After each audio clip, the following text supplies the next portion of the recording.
ಮಾಡಿ ಕಿತ್ಬಿಟ್ಟು ನಾನೇ ಮಾರಾಟ ಮಾಡ್ತಾ ಇದ್ದೇನೆ, ನಾನೇ ಸ್ವತಃ ತೆಗೆದುಕೊಂಡು ಹೋಗ್ತೇನೆ. ಅಲ್ಲಿ ತೆಗೆದುಕೊಂಡು ಹೋದಂತ ಸಂದರ್ಭ ಒಳಗ ನಮ್ಮ ಎಲ್ಲ ರೈತ ಮಿತ್ರರು ಬರ್ತಿರ್ತಾರೆ. ಏನ್ ಮಾತಾಡ್ತೀವಿ ಅಂತಂದ್ರೆ, ಏನ್ರಿ ಇದು ರೇಟ್, ತಂದಕ್ಕೂ ಏನು ಲಾಭ ಇಲ್ಲ, ಎಷ್ಟು ಕಷ್ಟ ಇದು, ಏನ್ ಮಾಡೋಣ. ಇದು ಪ್ರತಿಯೊಬ್ಬ ರೈತನ ಒಂದು ಮನದ ನಮ್ಮ ಏನು ಆ ನೋವು. ಇಂಥ ನೋವನ್ನ ನಾವು ಬಗೆಹರಿಸಬೇಕಾದ್ರೆ ಕೇವಲ ಸರ್ಕಾರಗಳನ್ನ ನಾವು ಬೈಯೋದ್ರಿಂದ ಏನು ಪ್ರಯೋಜನ ಆಗುದಿಲ್ಲ ಅಂತ ನನ್ನ ಅನಿಸಿಕೆ. ಅದರ ಬದಲಾಗಿ ನಾವು ಈ ಭಾಗದಲ್ಲಿ ಹೆಚ್ಚು ಲಿಂಬಿ ಬೆಳೀತಕ್ಕಂಥ ಕ್ಷೇತ್ರಗಳನ್ನು ಹೊಂದಿದ್ರಿಂದಾಗಿ ಈ ಭಾಗದಲ್ಲಿನೇ ಆ ಲಿಂಬಿ ಹಣ್ಣನ್ನ ಬಳಸಿಕೊಂಡು ಉತ್ಪಾದನೆ ಮಾಡುವಂತ ಕಾರ್ಖಾನೆಯನ್ನ ಹಾಗೂ ಉಪ ಉತ್ಪನ್ನಗಳನ್ನ ಉತ್ಪಾದನೆ ಮಾಡುವಂತ ಕಾರ್ಖಾನೆಗಳನ್ನ ನಾವು ಇಲ್ಲಿ ತೆರೀಲಿಕ್ಕೆ ಸರ್ಕಾರಕ್ಕೆ ಮನವಿಯನ್ನು ಕೊಡಬೇಕಾಗ್ತದೆ. ಇದರಿಂದ ಏನಾಗುತ್ತಂದ್ರೆ ರೈತರಿಗೆ ಒಂದು ಆರ್ಥಿಕವಾದಂತ ಬಲ ಸಿಗ್ತದೆ. ಆರ್ಥಿಕ ಬಲ ಸಿಗ್ಲಾರ್ದೇ ನಾವು ಏನೂ ಪ್ರಯೋಜನ ಪಡೀಲಿಕ್ಕೆ ಆಗುವುದಿಲ್ಲ.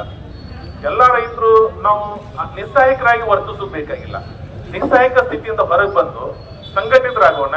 ಅದರಲ್ಲಿ ಯಾರು ಈಗಾಗಲೇ ಪ್ರಾವೀಣ್ಯತೆಯನ್ನು ಪಡೆದ ರೈತರು, ಲಿಂಬಿ ಬೆಳೀತಕ್ಕಂತ ರೈತರೊಳಗೆ ಪ್ರಾವೀಣ್ಯತೆಯನ್ನು ಸಾಧಿಸ್ತಕ್ಕಂಥವ್ರು ಹಾಗೂ ತಂತ್ರಜ್ಞಾನದೊಳಗೆ ಈ ಲಿಂಬಿಯನ್ನ ಬಳಸಿಕೊಂಡು ಯಾವ ಯಾವ ಉತ್ಪನ್ನಗಳನ್ನ ಮಾಡ್ಲಿಕ್ಕೆ ಸಾಧ್ಯ ಇದೆಯಲ್ಲ, ಆ ಸಾಧ್ಯತೆಗಳನ್ನ ಅರಿತುಕೊಂಡು ಆ ಉತ್ಪನ್ನಗಳನ್ನ ನಮ್ಮ ಇಂಡಿ ಏನು ಲಿಂಬಿ ಅಭಿವೃದ್ಧಿ ನಿಗಮ ಮಾಡಿವಲ್ಲ, ಆ ನಿಗಮದ ಮೂಲಕವಾಗಿ ಉತ್ಪಾದನೆ ಮಾಡಿ ಅವುಗಳನ್ನ ಬೇರೆ ಬೇರೆ ಸ್ಥಳಗಳಿಗೆ ನಾವು ಆಂತರಿಕವಾಗಿ ಮತ್ತು ಬಾಹ್ಯವಾಗಿ ಅದನ್ನ ಮಾರಾಟ ಮಾಡೋದ್ರಿಂದ ಒಳ್ಳೆ ಲಾಭವನ್ನು ಪಡಲಿಕ್ಕೆ ಸಾಧ್ಯ ಆಗ್ತದೆ. ಹಾಗಾಗಿ ಕೇವಲ ನಾವು ಬೆಂಬಲ ಬೆಲೆ ಬೇಕಾಗಿಲ್ಲ. ಬೆಂಬಲ ಬೆಲೆ ಅಂತಂದ್ರೆ ಇದ್ದಾಗ ಅಷ್ಟೇ ಕೊಡುದು ಮತ್ತೆ ಹಾಗೆ ಹೋಗ್ಬಿಡ್ತದ. ಬೆಂಬಲ ಬೆಲೆ ಅರ್ಥ ಏನು, ಯಾವಾಗ ಬೆಲೆಗಳ ಕುಸಿತ ಆಗಿರ್ತದ ಆ ಸಂದರ್ಭದೊಳಗೆ ಸರ್ಕಾರ ನಮಗೆ ಒಂದಿಷ್ಟು ಸಪೋರ್ಟಿಂಗ್ ಪ್ರೈಸ್ ಕೊಡ್ಬೇಕಾಗ್ತದೆ. ಮತ್ತೆ ಉಳಿದ ಮಾರ್ಕೆಟ್ನಾಗ ಓಪನ್ ಮಾರ್ಕೆಟ್ನಾಗ ಹೆಚ್ಚು ಬೆಲೆ ಇತ್ತಂದಾಗ ಆ ಹೆಚ್ಚಿನ ಬೆಲೆಗೆ ನಾವು ಮಾರಾಟ ಮಾಡಬಹುದು. ಹಾಗಾಗಿ ಇವತ್ತ ಈ ಸದ್ಯ ನೋಡಿ, ಈ ವರ್ಷ ಏನಾಯ್ತಂದ್ರೆ ಸಾಕಷ್ಟು ತೊಗರಿ ಕೂಡ ಲಾಸ್ ಆಗ್ಯದ, ಹತ್ತಿ ಕೂಡ ಲಾಸ್ ಆಗ್ಯದ. ಎಲ್ಲಾ ರೀತಿ ಲಾಸ್ ಅನ್ನ ನಮ್ಮ ರೈತರು ಬರ್ಸ್ಕೊಳ್ತಾ ಇದ್ದಾರೆ. ಆದ್ರೂ ಕೂಡ ಬಿಟ್ಟಿಲ್ಲ. ಎಷ್ಟೇ ಕಷ್ಟ ಇದ್ರು ಕೂಡ ರೈತರು ಮತ್ತೆ ಉಳಿಮೆಯನ್ನ ತಪ್ಪಿಸ್ಕೊಳ್ಳೋದಿಲ್ಲ, ಮಾಡೇ ಮಾಡ್ತಾರೆ.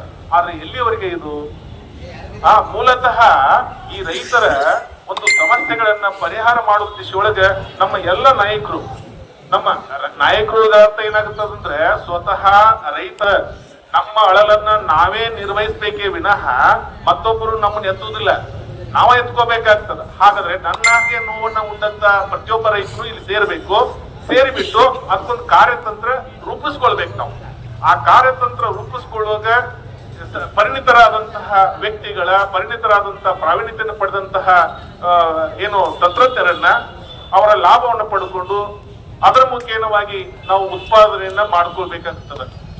ಇನ್ನು ಈ ದಿಶೆಯೊಳಗೆ ಏನು ಅಭಿವೃದ್ಧಿ ನಿಗಮ ಇದೆ ಅಲ್ಲ, ಈ ಯಾವ ಪ್ರಯೋಜನವನ್ನು ನಾವು ಪಡ್ಕೊಳ್ತಿದ್ದೀವಿ, ಅದರ ಉದ್ದೇಶ ಏನು, ಅದರಿಂದ ಯಾರಾದ್ರೂ ನಾವು ಲಾಭ ಪಡ್ಕೊಂಡಿದ್ದೀವ, ಈ ದಿಶೆಯಲ್ಲಿ ನಮ್ಮ ಒಂದು ವಿಚಾರ ಬೇಕಲ್ಲ.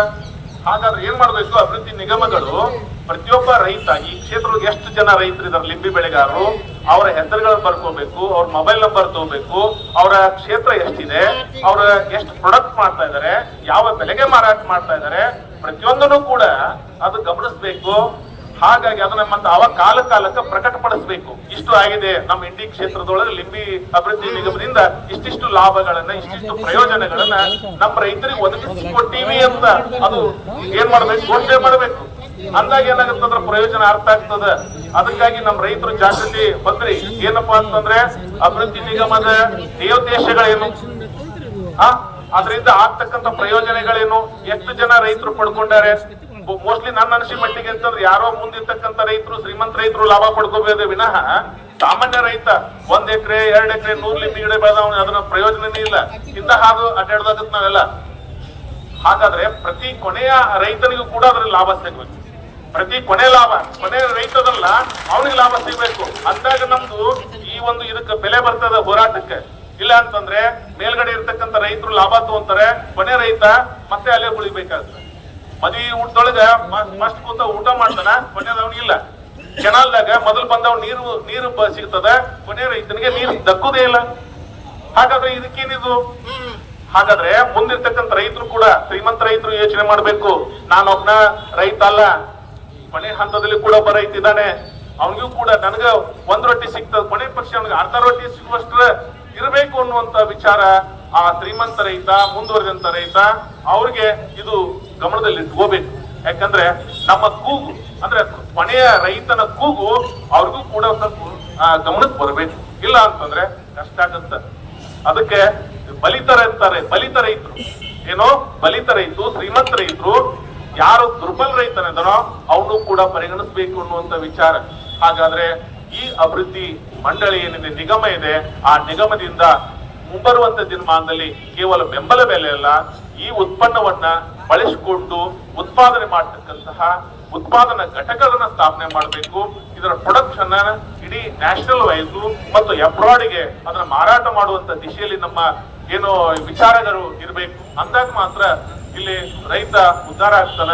ಇಲ್ಲ ಅಂತಂದ್ರೆ ಉದ್ಧಾರ ಆಗುವುದು ಖಂಡಿತ ತಪ್ಪಾಗ್ಬಿಡ್ತೈತಿ. ಹಾಗಾಗಿ ನಮ್ಮ ರೈತರಿಗೆ ಸರ್ಕಾರಕ್ಕೆ ಏನು ಮನವಿ ಕೊಡ್ಬೇಕಾಯ್ತಂದ್ರೆ, ಯಾವುದೇ ಪಕ್ಷಾತೀತವಾಗಿ ಆ ಪಕ್ಷ ಈ ಪಕ್ಷ ಅನ್ನೋದು ಅವಶ್ಯಕತೆ ಇಲ್ಲ.